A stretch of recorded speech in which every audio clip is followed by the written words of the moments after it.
nails against the black, dreaming of a throne. A giant slept in silence, waiting for my name.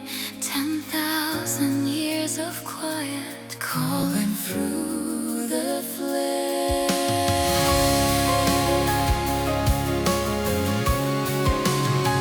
I fell through empty sky, wings too tall to fly. 60 years of searching, asking every why. Then arms reached out from nowhere, held me through the fall. A strange, steady heartbeat, answering my call. One life, One death, one moment in the dark, one promise we can't break, written in the spark. 6 tales among the stars. I reach, you catch, we start. A vow of life, A vow of heart, forever from this past.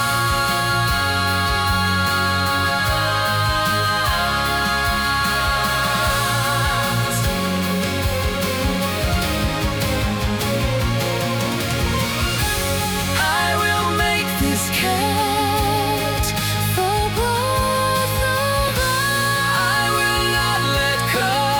Even if the stars turn down, For all the tales yet to come, for all the nights yet to draw. 6 tales among the stars. We reach, we hold, we are. A dead of life, forever, right where we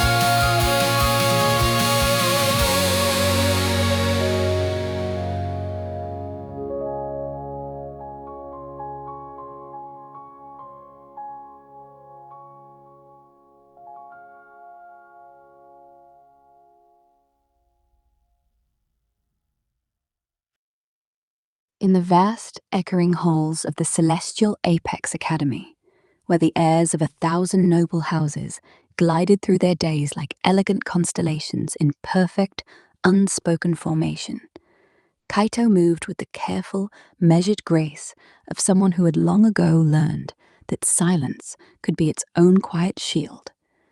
He was a six-tailed kitsune, his silver-grey fur catching the soft ambient light of the crystalline corridors in gentle, shifting highlights, framing features that still held the open, wondering softness of youth, large crimson eyes that could sparkle with quiet hope one moment and cloud with thoughtful hesitation the next. Kitsune like him did not age as the shorter-lived species did. They remained eternally young and vital across the long centuries, until some unforeseen end finally claimed them. And yet, even with that gift of near-endless time stretching out before him like an uncharted nebula, Kaito felt the gentle weight of every passing day here in these polished, lofty spaces. The academy itself was a marvel of engineered wonder, its spires rising like silver needles into the simulated skies of a vast orbital ring. Classrooms and observation domes connected by transparent walkways that offered breathtaking views of the surrounding starfields. Students in crisp uniforms of every noble house moved in small, confident groups, their laughter echoing softly, their conversations filled with casual references to family fleets and ancient alliances.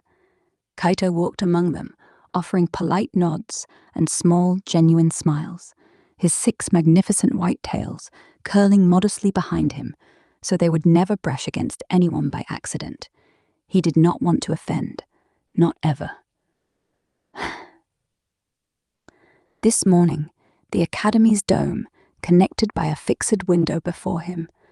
This place, after all, was the bridge his father had worked so hard to secure for him, a gateway to the stars that most merchant families could only dream of.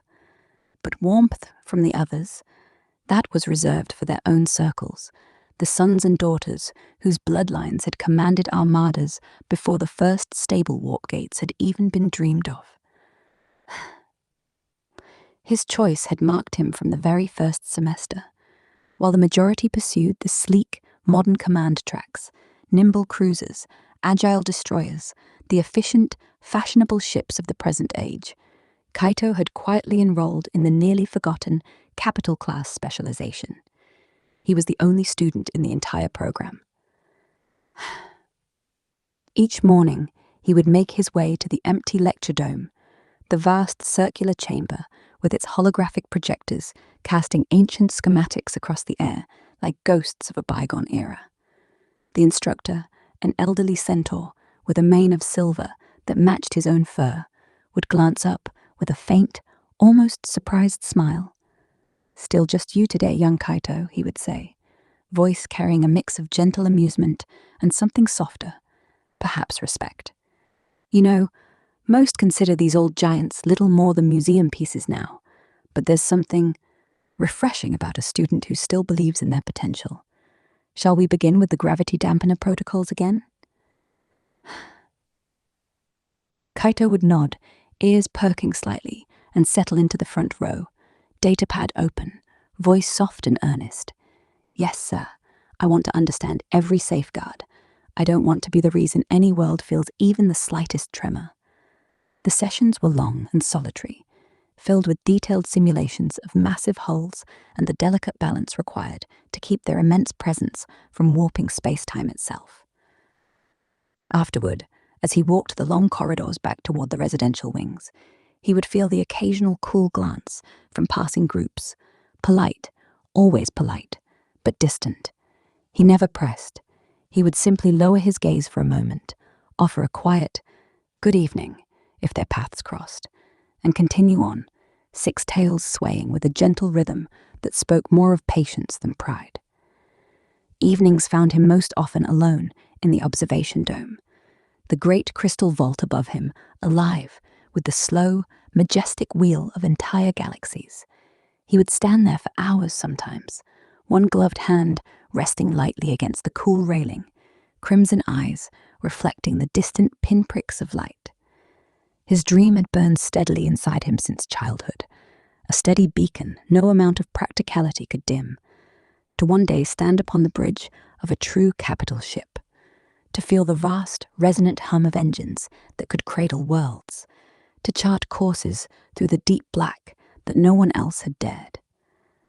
That particular night, as the Academy's artificial dusk settled softly over the campus like a velvet cloak, his personal comm chimed with the warm, familiar tone reserved only for family. He accepted the call at once, heart giving a small, hopeful flutter, and the holographic form of his father materialized before him. Tall and silver-furred like himself, though 9 tails marked the elder Kitsune's greater age and hard-earned wisdom.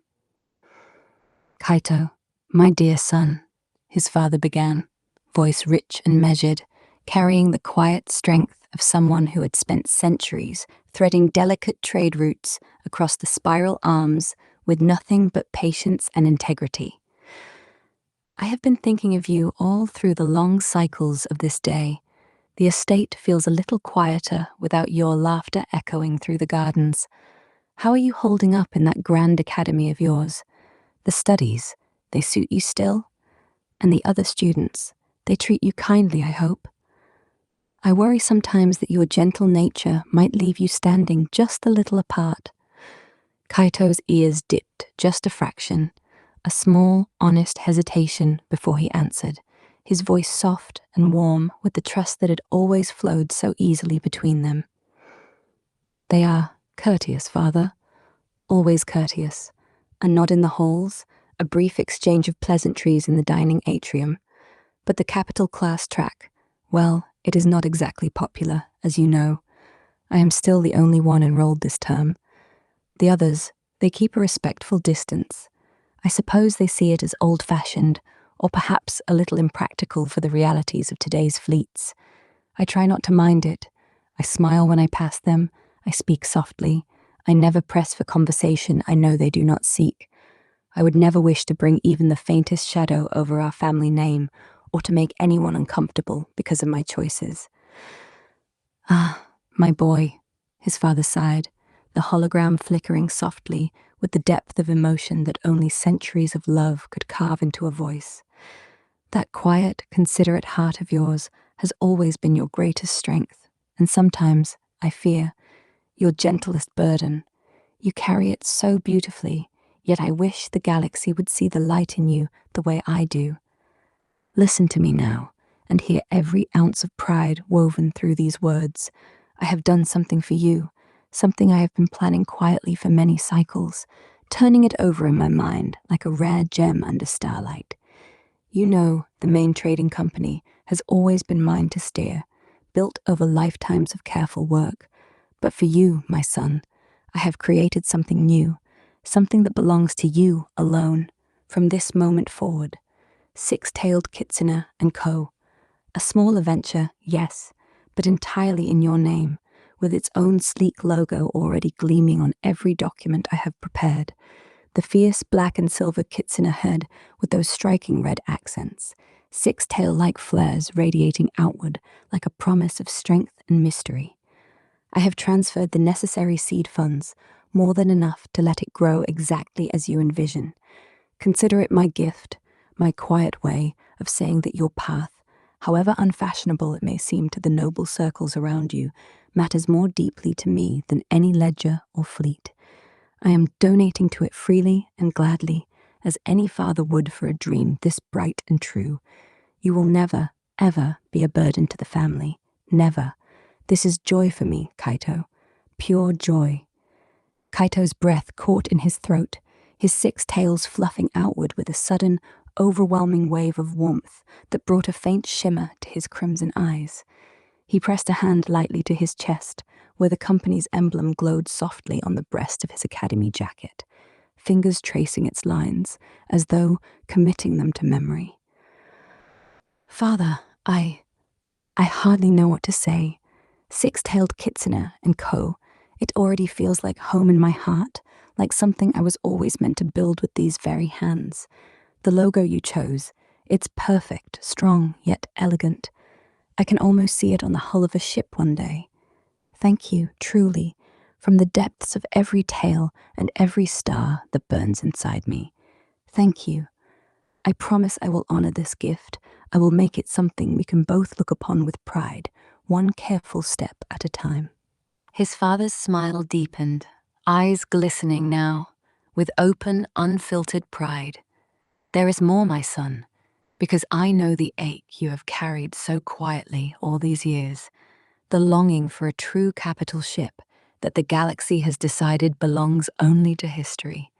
The old research vessel they were sending to the breakers on the outer rim, the one designed long ago for the deepest kinds of exploration, before the galaxy turned its back on such grand designs. I bought her. She is immense, Kaito, as vast as Jupiter herself, her hull stretching out like a small world adrift in the dark. That size was no accident, you see. In the far reaches, beyond the safe, well-charted lanes, there lingers what we call space corruption, a subtle creeping shadow that settles upon the mind like invisible radiation of the soul itself. The longer a crew lingers in the void aboard a small vessel, the stronger it grows, the uneasy feeling that something ancient and watchful is out there, just beyond the hull, reaching, whispering. Paranoia takes root, whispers turn to nightmares, Isolation and cramped quarters unravels even the strongest spirits, because we are not built, none of us, to endure the endless black without room to breathe, without space for the heart to remember it is not alone. That is why the great explorers of old built vessels this grand, to give minds room to expand, to let souls feel anchored rather than adrift, to hold back the corruption long enough for wonders to be discovered. She is no mere relic, my boy. From the outside, she will appear a moving fortress, armor layered thick enough to shrug off the full fury of doomsday weapons, shield generators so vast and powerful they could absorb the wrath of another capital ship and still stand proud, glowing like auroras against the night. Inside, her hangars are like small cities, capable of cradling entire internal fleets, repairing them mid-voyage with automated docks that hum like living things, replenishing ammunition and supplies without ever needing the safety of a station. And her warp drive, that is the true heart of the marvel.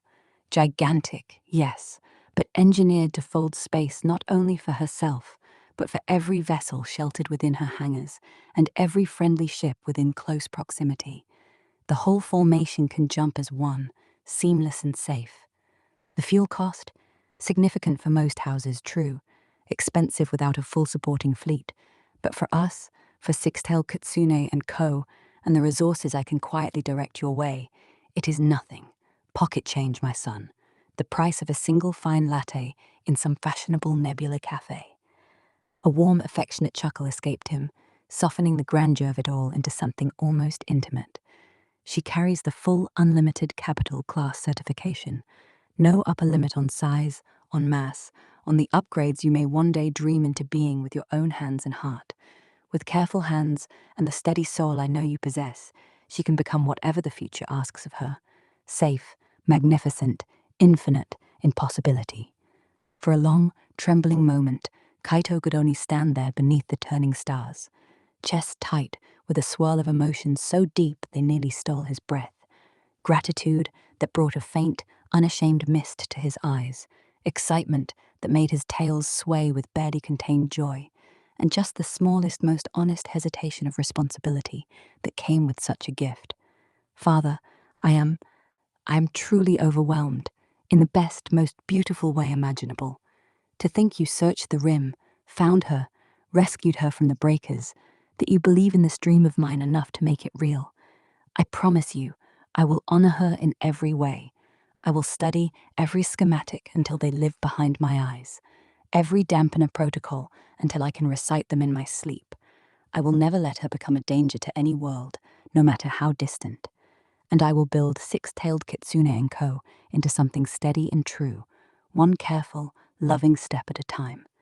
Thank you for seeing me, for always seeing me. His father's hologram reached out, as if to rest a hand on his son's shoulder, the gesture crossing light years with all the tenderness of a lifetime. I know you will, Kaito. I have never doubted the light that burns so steady in you. She waits now at the Academy's auxiliary dry dock, silent and patient, her great frame resting like a sleeping giant under the dock lights. Go to her when you are ready. Learn her scars, her strengths, the quiet song of her systems. Breathe life back into her bones, and let her carry you toward the horizons that have always called your name. The transmission faded slowly, leaving only the soft reflection of Kaito's own face in the darkened viewport, ears slightly lowered in humble wonder, a small, trembling smile playing at his lips, crimson eyes bright with the first true sparks of a future taking shape. Outside, the Academy's sleek training frigates drifted past like silver minnows in a vast cosmic sea, but in his heart he already saw something far grander, an ancient Jupiter-sized giant awakening under starlight, her hull scarred by time, yet proud and ready, vast hangars humming with promise, shields strong enough to hold back the void itself.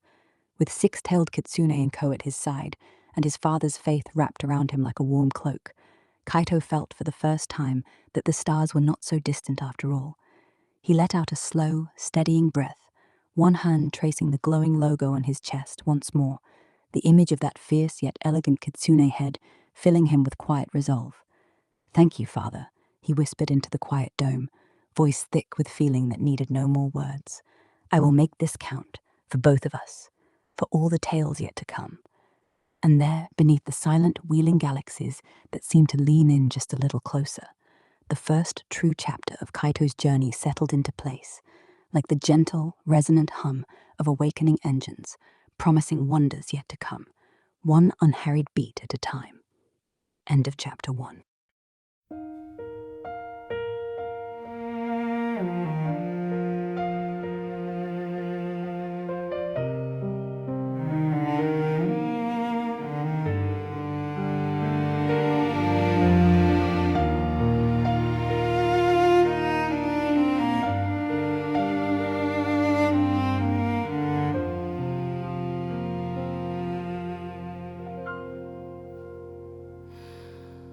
The sky was pale when I caught you falling through.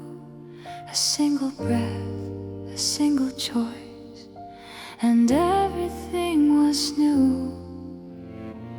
Your wings were trembling, your voice was small and true, I said forever, never knowing what it drew.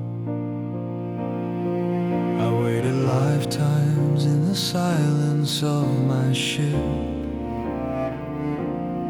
a broken hull, an empty heart, a hunger on my lip. then arms reached out from nowhere, held me as I slipped.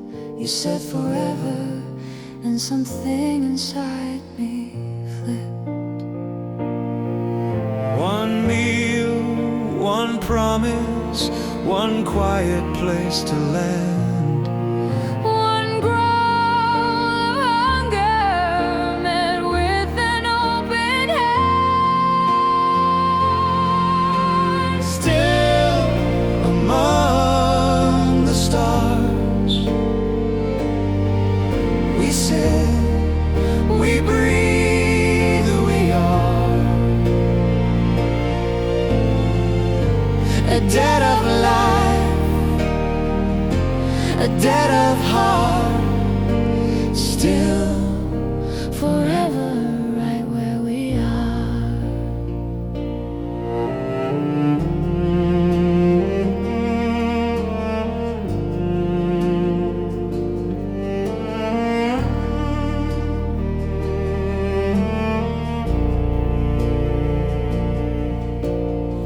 I don't know all the ways this path will bend But I will walk it with you. until the end. Ooh, for every tail, for every wing yet to mend.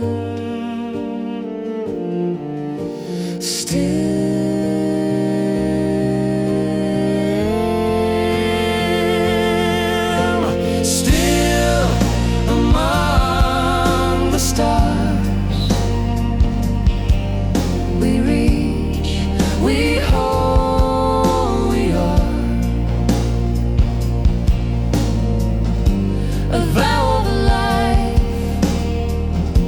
a vow of heart. Still forever right where we are. slow fade of the five known motifs. One last gentle chord hanging in the air. Then